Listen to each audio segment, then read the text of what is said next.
So, a little bit of Congamond action here. Right in front of Saunders. And I'm going to take a little walk on some pretty fresh ice. I would imagine we're looking at, I'm going to look at this guy's hole right here. Because this lake wasn't safe a week ago. But now, oh yeah, we're looking at, let's show you. That is frozen over. It's about 3 inches of fresh ice, probably 5-6 inches.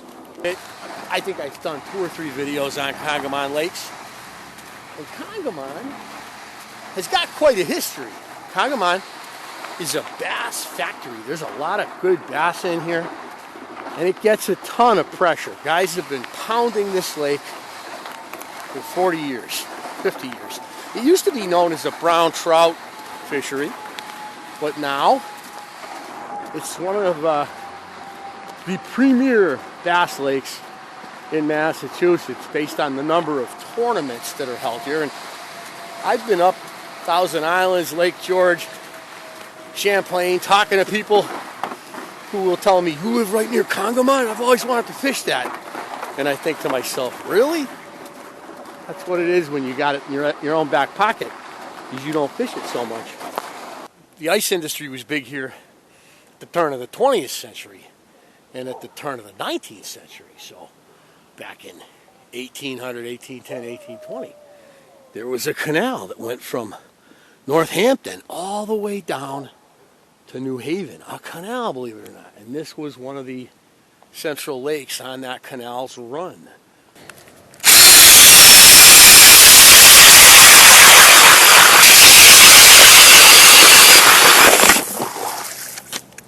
So what I'm just doing today is I'm drilling holes and I'm dropping it down. And then I'm just giving it a few jigs. I'm going to basically jig around for a while. Interestingly, when you're jigging, less can be more.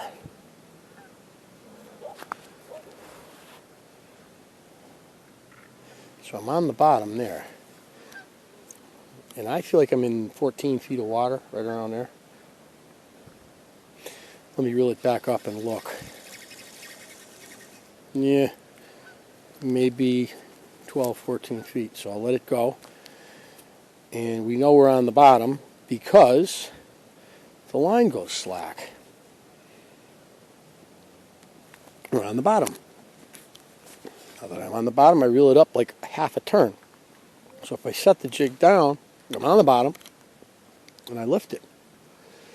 And hitting the bottom in a vertical presentation is a good idea. It simulates a lot of critters. I was looking at this lake, at the counters. Yeah. So we're on right this here. Side, right here. We're right here. Yeah. Right, we're actually a little bit out. I'm sorry. So we're like right there. So and it looks like this is oh maybe yeah, a good this spot. is a shallow area coming out right here. See this point? So we're that point is right here. This is coming out here. See? So where would you go? Like, where are the point of interest in, like, for you? Well, take a professional. I tend to. It's all about what you're targeting too, and it's about finding weeds on the bottom. You know. So if we're looking at this seriously, I kind of like how it looks between that point there and the opposite shore. Right here? And you see the heavy. You see there's deep water right there. So that looks like a good spot to me. Right there. Yeah, right there. Right there. Because what you have, that little lump, not the second one, the first one. Because what you end up with there is a lot of contour lines. You can see, if we look, we got a lot of contour lines. There's some deep water, and it's coming up pretty quick there. So you can work back and forth there. Oh, look at that sun right there, Alex. That's crazy. Beautiful. So Alex and I have walked a couple 100 yards down from the point we were at because we looked at the bathysphagic map or whatever it's called. And we see that there's a lot of contours here. This is a good spot. Deep, a steep drop-off between here and the shore, which makes sense. And here comes those geese. That's just a tiny amount compared to what we saw earlier. Wow, are there a lot of geese. Here comes another V. Oh! Our boy Alex is on. What's he got? This is what happens when you go fishing with the Ukrainians. They know the ice. That's one thing I learned long ago. You showed the spot. I got the spot, but you got the hot hands. Look at, he's getting a good little battle out of this little guy here, whatever we're looking at. Let's get over there and get this a little closer here. It feels like maybe a bluegill. We don't care. We're looking for fish. As the Spanish say, los pescados. Something's there. He's kind of giving you a little bit of a workout here. Yeah, he's a feisty little guy.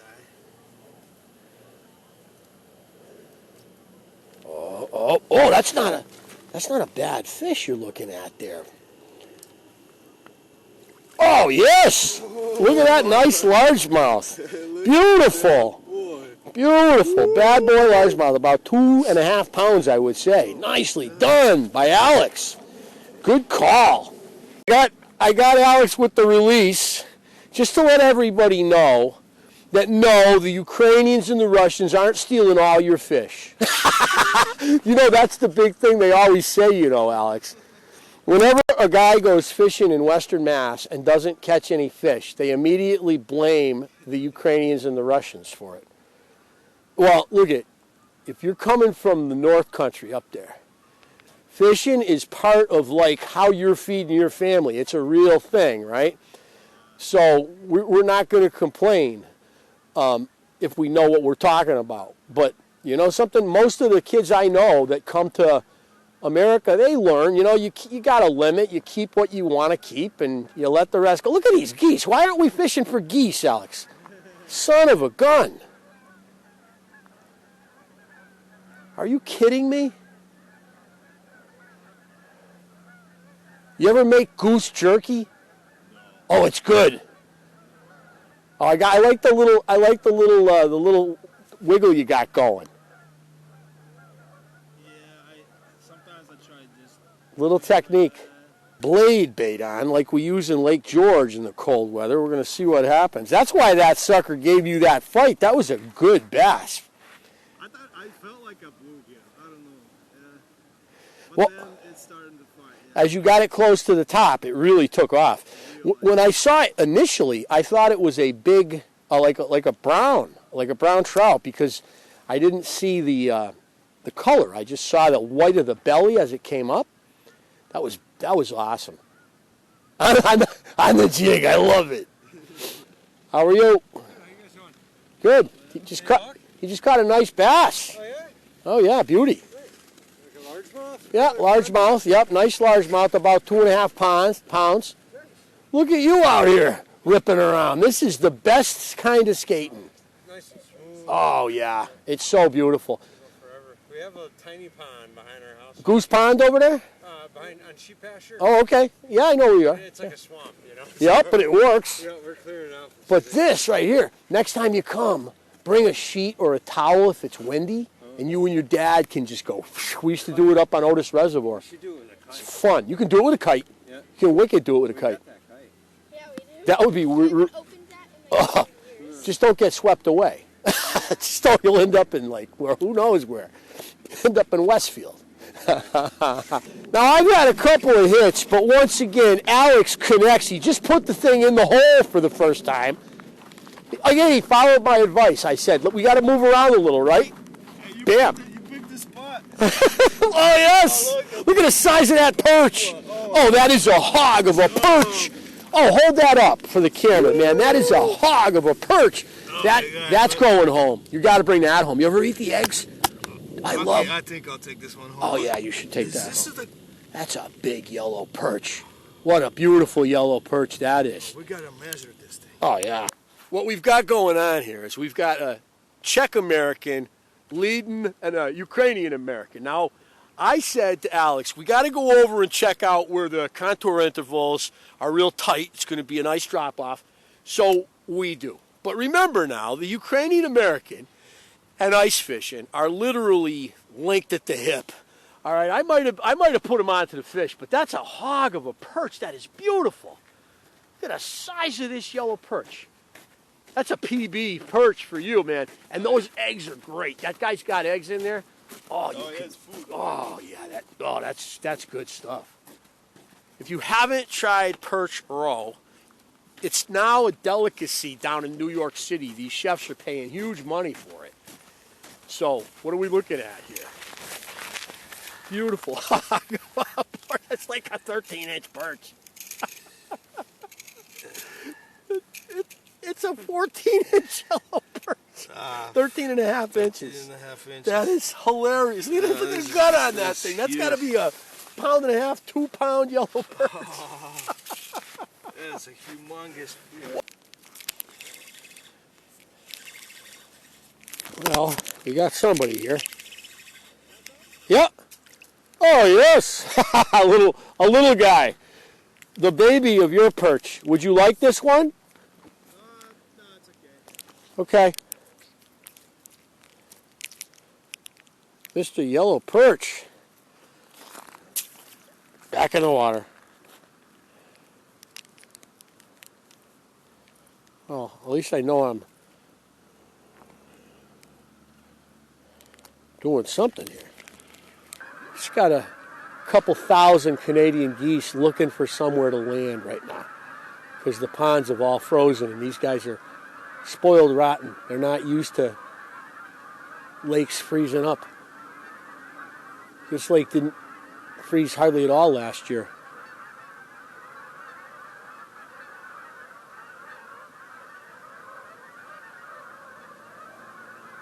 So Alex and I have had a nice hour or so here on Congamond. We should have got here earlier. We missed our window of opportunity. But you know what? He got himself a couple beautiful fish. Yeah. I got me a mean little perch. Yeah. And we're going to hit this again. And what we did do is find a really nice spot that I think is going to hold fish along this shore, along this contour interval, all winter long. So this is a hot spot that ain't too far from where we've entered the lake. So hot spot, Alex. We're going to do it. We're going to do it again. Good fishing. All right, here on Fishing Historic Places on lovely Congamond Lakes in Southwick, Massachusetts.